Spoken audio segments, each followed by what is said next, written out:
class. Today we are starting with a book by Vincent Berry, which was published in 2007, titled Philosophical Thinking About Death and Dying.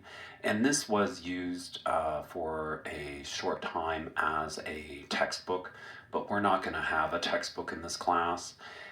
Yet, this book is also out of publication, and still, Vincent Berry does an excellent job with his integration of philosophy and the understanding of issues on death and dying.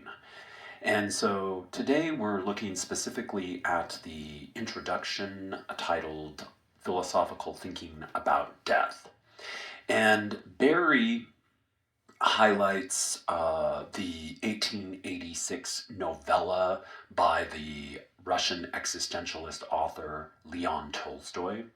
Leon Tolstoy was born in 1828 and passes away in 1910.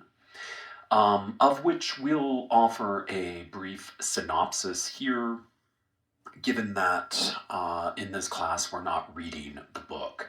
And the reason why we're not reading Tolstoy's book is because it's long, but at the same time, the message is fairly simple.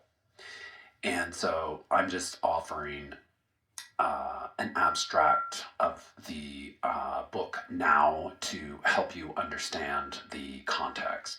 So essentially, the protagonist in the novella, Ivan Ilyich, is following a bourgeois life with his self-absorbed and uninterested wife, Praskovia. And Ivan is, like most of his peers, concerned with his social standing and his career advancement. Sometimes we refer to people like that as social climbers in a derogatory way. And in the novel, he's just received a career advancement. He's been promoted as his family life becomes more and more mundane and intolerable for him. And so, with his aim of working on his career, he also tries to superficially improve his life at home. And he moves to a new home, and one day while he's working on his new house, he takes a fall from a ladder. And with the fall, Yvonne suffers an injury, of which shortly becomes terminal. And interestingly, the doctors are unable to diagnose and help him. Hence, he is forced to reluctantly confront his own death, his own mortality.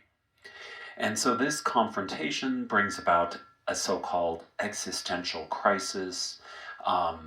From there, we are assuming that he was healthy and he then rarely thought about death, especially his own death. And so his dying experience is a way in which he is brought about to contemplate the truth of mortality and also life, and the life that he previously led, as characterized by suffering, self-absorption, pleasure-seeking, isolation, and focus on shallow existence, basically. His renewed confrontation with his oncoming death is a way that he sees himself as part of the larger whole, with the help of his butler, and I think his name is Gerasim, and this is the only person in Ivan's life to communicate to Ivan that death is inevitable, whereas the other people in Ivan's life are hard pressed to see and recognize and admit the importance of facing death because in their normal day-to-day lives, they are used to avoiding and not talking about death. And so we see that theme in our own lives as well, and also including the way in which people also confront death.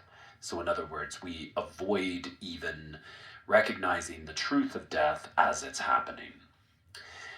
And so, in his normal bourgeois life, he did not talk about death or death to other people, other than to contemplate what their absence means in terms of our own well-being, or in terms of our career advancements, etc.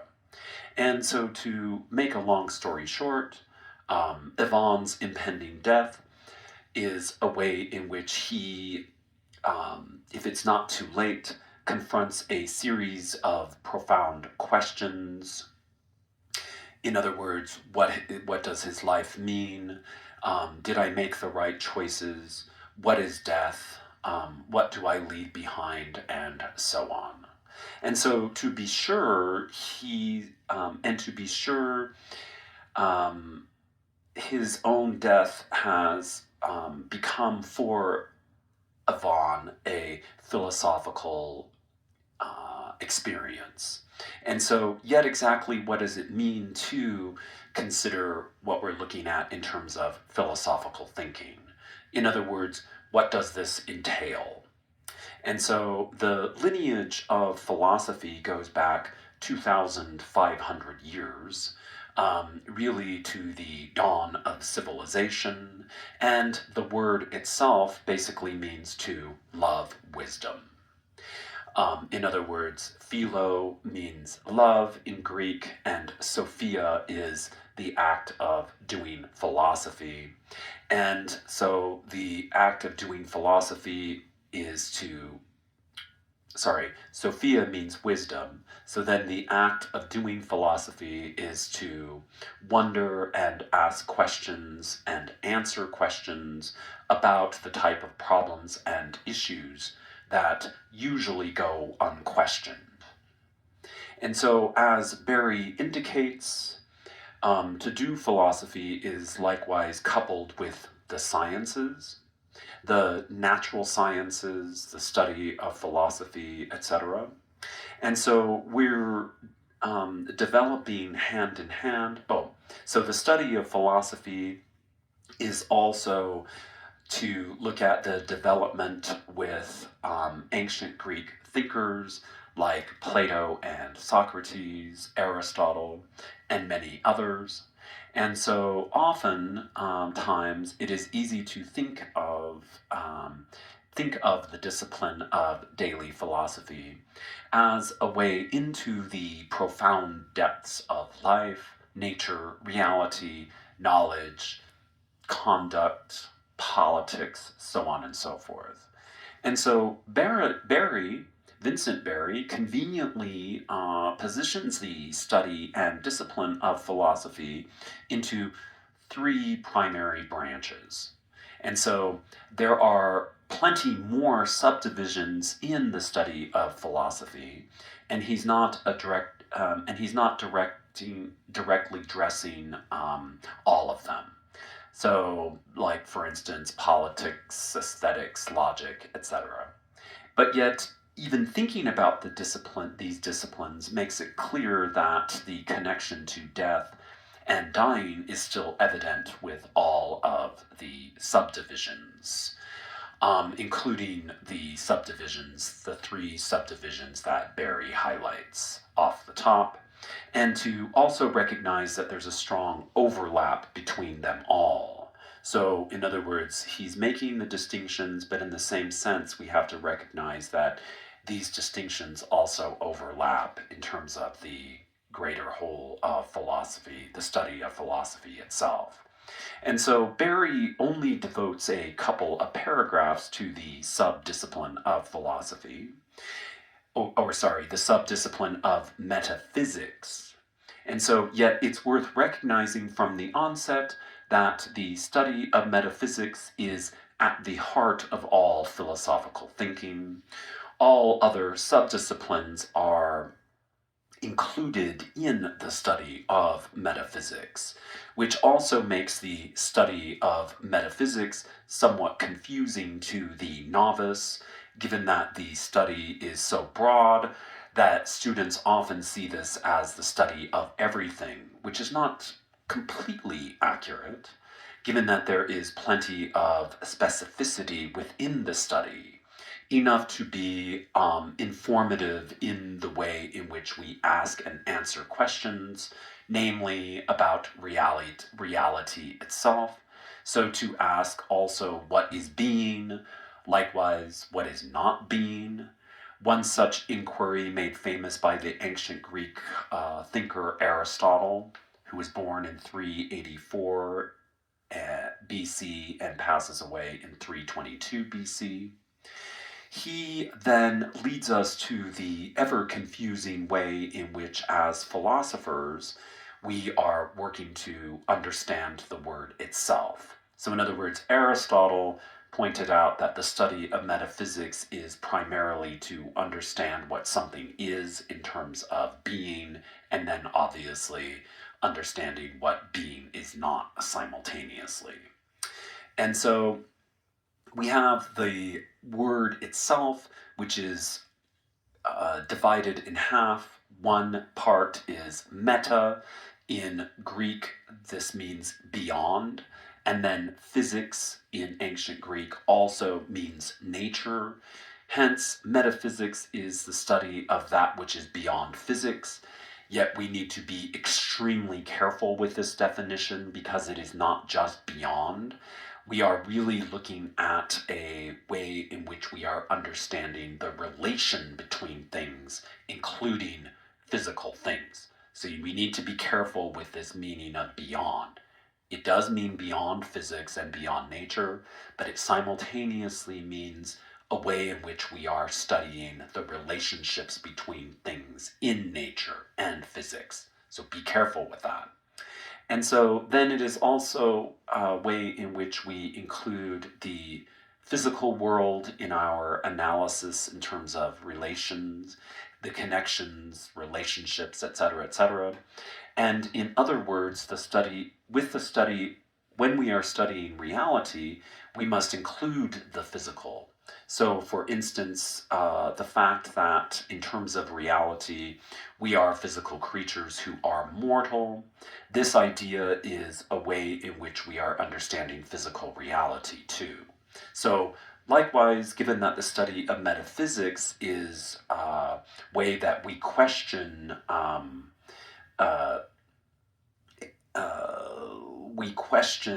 the nature of the mind, identity of the self, identity of things, freedom and determinism. And so all of these are turning points that are undeniable connections to our understanding of mortality and metaphysics as well. So, for example, with the nature of our minds cannot be understood without the congruent relation to the fact that our physical world will also cease to be one day. Which leads us to the questions about relationships of the mind, and whenever we look at a concept of the soul.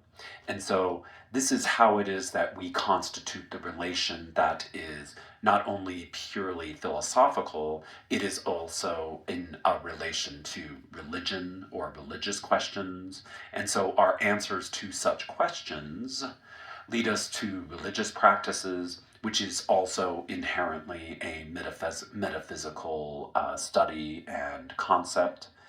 So, in other words, religion is also metaphysical. And similar profundity is coupled with our identity of self.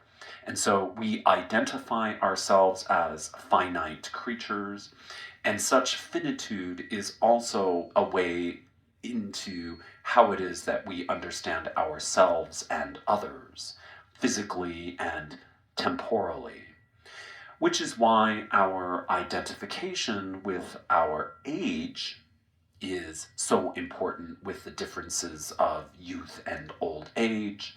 So, such pondering is metaphysical, and also you need to touch on this idea that we also work and aim to identify physical things as well, not only ourselves and each other.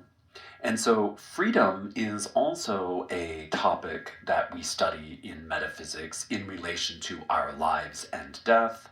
And so, also looking at how it is that we are mortal obviously has ties into freedom.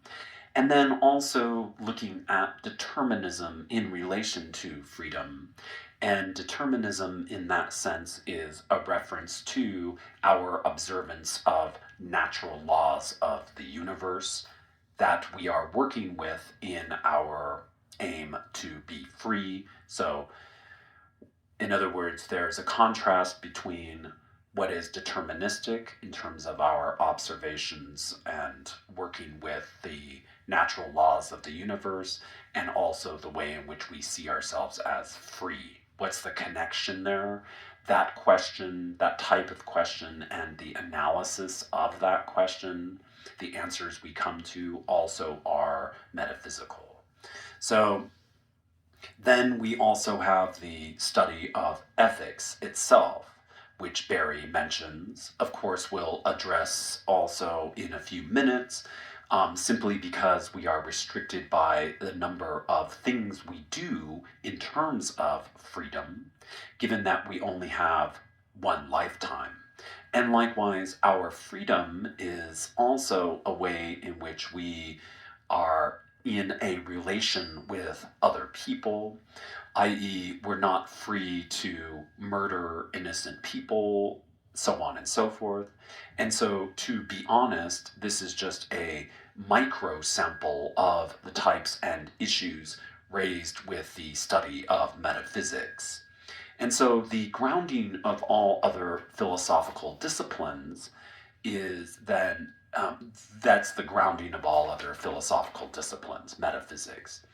And so Barry introduces another subdiscipline of philosophy, epistemology, which is a way in which we understand the Greek word for knowledge, episteme. And so, in other words, that which is epistemological is having to do with the study of knowledge, which, as Barry states, has to do with the way in which we philosophically study the nature and sources and reliability of knowledge, unquote. And also, Barry writes that, quote, what we know and what we cannot know are ways that we inquire into what we study in terms of epistemology, unquote. And so, with our study of epistemology, we have the study of reason itself, which has to do with the way in which we structure and understand the basic rules of logic. And so I'm reminded that in Tolstoy's novella, The Death of Ivan Ilyich, Ivan at one point contemplates a basic deductive argument where we have a premise, all men are mortal, another premise followed by another premise, Socrates is a man, and then the conclusion, therefore, Socrates is mortal. So there, we're seeing that as a basic deductive argument, and then a deductive argument is also logical and reasonable. So then, that is a way in which we are recognizing that when we see things or understand things reasonably and logically, that also includes our mortality itself.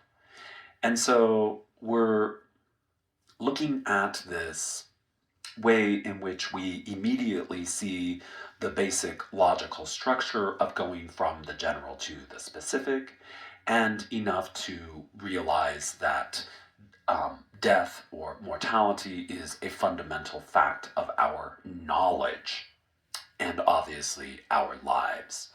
So not only is Socrates or was Socrates mortal, but so are we.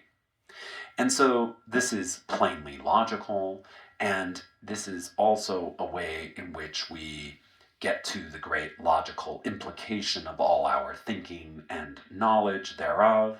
In other words, our mortality and our finitude is then natural. And so for Barry, we then turn to the subtopic on the study of ethics or morality. And so we don't make the distinction, or I don't make the distinction between the two terms, ethics and morality, which is huge in terms of the implications of study, in terms of death and dying. So the word ethics is a way in which we're understanding our character.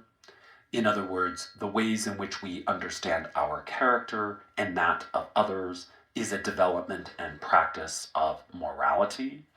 And we should also recognize there, too, that if we are thinking of morality in terms of ourselves and others, that also is a relationship. And so we need to then recognize how it is that when we are understanding metaphysics, we're seeing that there are metaphysical features in the way that we study ethics itself in a primary way as well. And so we need to and should see that the study and practice of ethics is just that, a fusion and relation between thought and practice. So we need to see that it's not just thinking about doing the right thing, but also practicing the right thing. And so, in ways in which such things are studied and revealed, so it's a study of ethics, also understood primarily through our actions. So, to be clear, the study of ethics is combined with our understanding and practice surrounding what it is that we value in life. And so, in the context of the philosophical way in which we're thinking about death and dying and practicing these points in our lives, we obviously value life. And this valuing of life also leads us to ethical problems and insights into our actions with ourselves and obviously amongst and with others, yet not only other people, but also with animals, things, and objects in general. And so, as I highlighted previously, the systematic study of ethical behavior is a way in which we look at a list of how it is that we are working to harmonize with our notion of death and dying. And then obviously too, when we are looking at ethical issues, we're looking at the problems of such an endeavor. And so obviously the topic of such things as abortion also is a way in which we find a deep divide into the ways in which we justify specific types of death. When is it justified to take a life? Likewise, there's the example of the ever controversial practice of euthanasia in terms of ethics, and obviously the confluence of death and dying, concepts of death and dying in ethics, and also the death penalty, problems of racial injustice. For example, just think of the ethical minefield the death of George Floyd brings for us in terms of our culture wars during the COVID pandemic. And obviously, the COVID pandemic also had overlap with the way in which we are looking at the problems of ethics and mortality. And so, in other words, the implications of ethics in light of how it is that I am finding or how it is that I am living my life, what is the right thing to do, what is the wrong thing to um, avoid, and also we consider a powerful resonance in terms of how it is that we lead our lives in our relations with things, non sentient beings, animals, so on and so forth. And so, also, a question as to what is going on after we die in terms of a question of immortality and how does this affect our ethical life now as we're living. These are all ethical problems and questions that we seek to answer. And so when we read through Barry's subchapter, Philosophical Thinking versus Ordinary Life, we have a fundamental tenet of philosophical study: the dispelling and the calling into question of common opinions. In other words, the ways in which we use common opinion in relation to philosophical thinking and study is to call common opinion into question, because we usually do not call into question common opinion in our daily lives. And so this is our main objective when we study philosophy for the most part. And as a result, such unquestioning is a way in which we find ourselves confronted with a multitude of problems that delude our understanding of things when we do not call into question our thinking or our common opinions about things.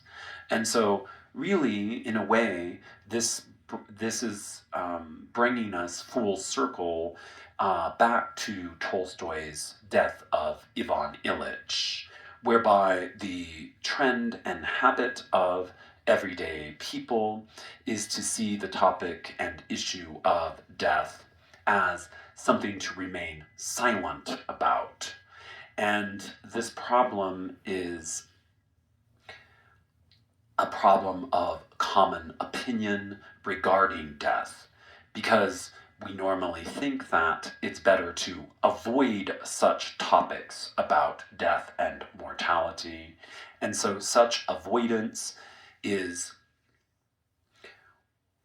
having to do with our negligence of the topic of death, to the degree that we're often then unprepared for death in the way that Ivan Ilyich was, and many others. Practically, spiritually, emotionally, philosophically, ethically, you name it. And so this remains the difficult and perennial work of the philosopher to uncover and investigate, and that's what we'll do in this class.